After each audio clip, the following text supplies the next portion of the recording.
I'm Amy Goodman. As the wars drag on in Iraq and Afghanistan, the U.S. military is increasingly desperate to get recruits. A story involving an Army recruiter in Texas last week has now led to a bipartisan call for an investigation.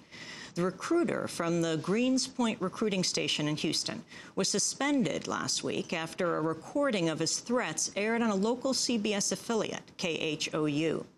The recruiter, Sergeant Glenn Marquette, warned 18-year-old Irving Gonzalez that he would be sent to jail if he decided to go to college instead of joining the military, even though Gonzalez had signed a non-binding contract that left him free to change his mind before basic training.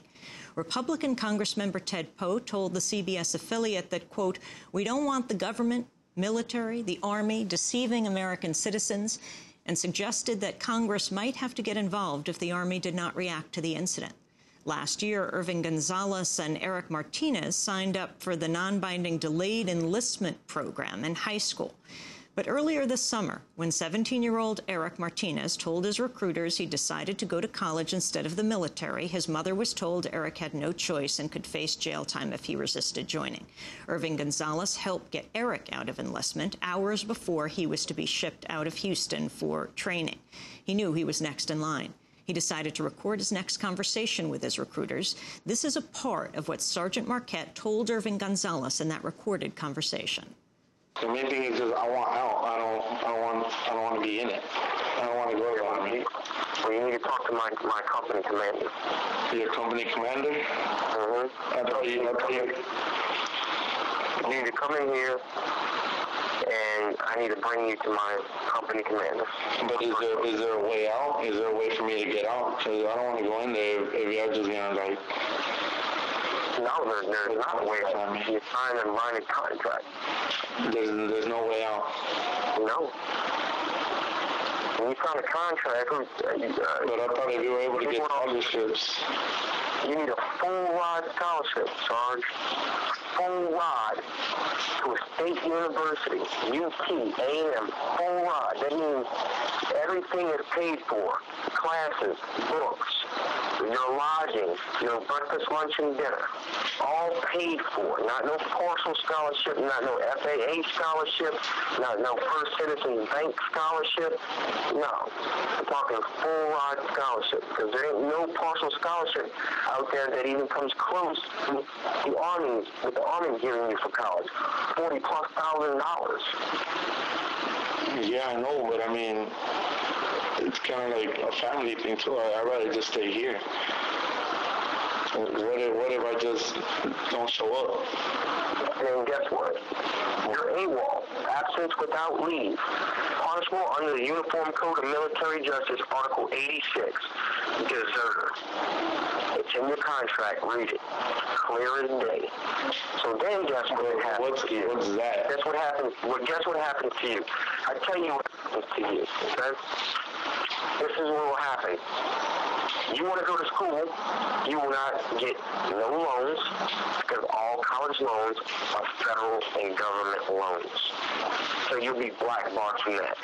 As soon as you get pulled over for a speeding ticket or anything with the law, they're going to see that you're a deserter. Then they're going to apprehend you, take you to jail. They're going to call the military police, the nearest military installation, and they will come down there, correctional officers, a 31 series in the Army, pick you up, detain you, put you on a plane, and take you to Fort Missouri, where you will do your time as a deserter. So guess what?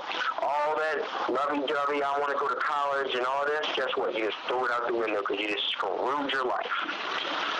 There's a right way to do things, and there's a wrong way to do things. Okay. Well, I mean, when can I go down there? You get into basic training, and you don't like it, tell Chop and you don't like it. That's the right way to get out of the Army. Then they'll process you out of the Army on the failure to adapt, and it's nothing against your record. And that'll be the right way to do it? Yeah, and you can come back home and do your thing. And then also, guess what? If you do it that way,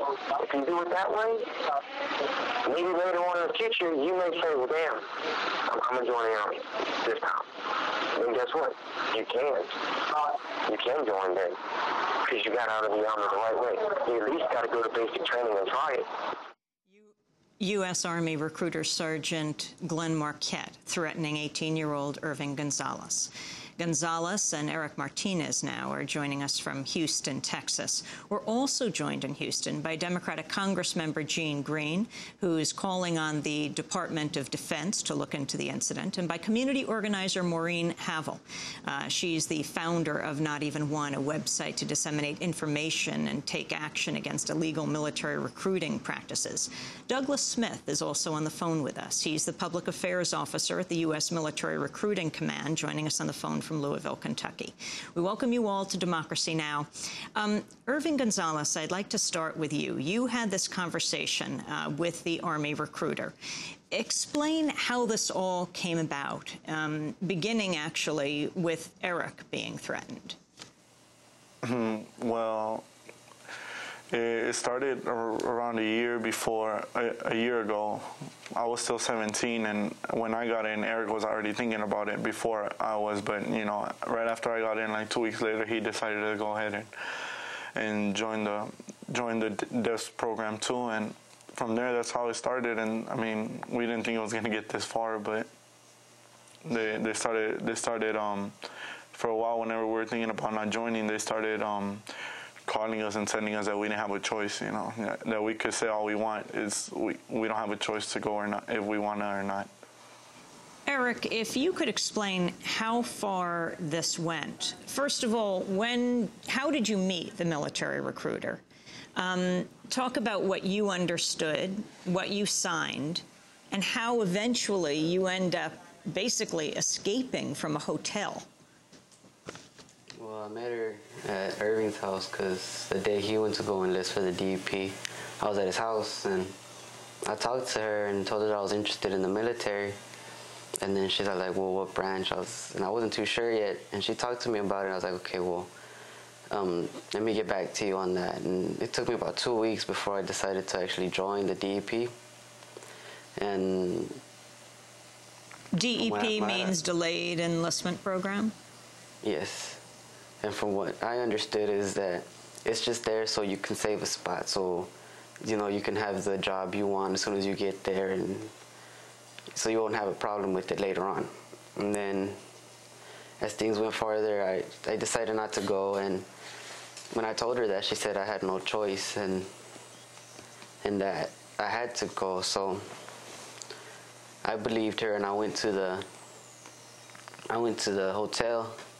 They took me to the hotel, and that's whenever Irving's little brother contacted me. And then the hotel was preparing to leave? Well, they keep you at the hotel until the morning, and from in the morning you go down to the office and you do a few more tests, and then from there you leave to the fort you're supposed to go to. Did they approach your family, like your mother? Well, yeah, whenever I didn't want to go, my mom's like, okay, well then just go stay at your sister's house and we'll tell them you left to San Antonio. And I was like, okay, well, we did that, and you know, my shipment date came, and my recruiter went to my house, and my mom's like, well, he left to San Antonio. And she's all like, well, you gotta tell us where, give us an address so we can go pick him up. And my mom's like, well, he don't want to go. What don't you understand about that? And then she told her that I signed a binding contract and that I had to go. So my mom's like, well, let's go talk to your boss. I'll meet you down at your office. So my mom went, and she talked to Sergeant Marquette and told him that I didn't want to go, and that's it. And Marquette said that I had to go, and if I didn't, that I'd have a warrant for my arrest, and I wouldn't be able to get no government loans or nothing like that. So my mom doesn't really know anything about it, so she believed it, and she told me, and I believed it too, because I didn't know much about it either. So they extended my time until that Friday, and then Thursday they went to get me so I can go to the hotel. We're going to go to break.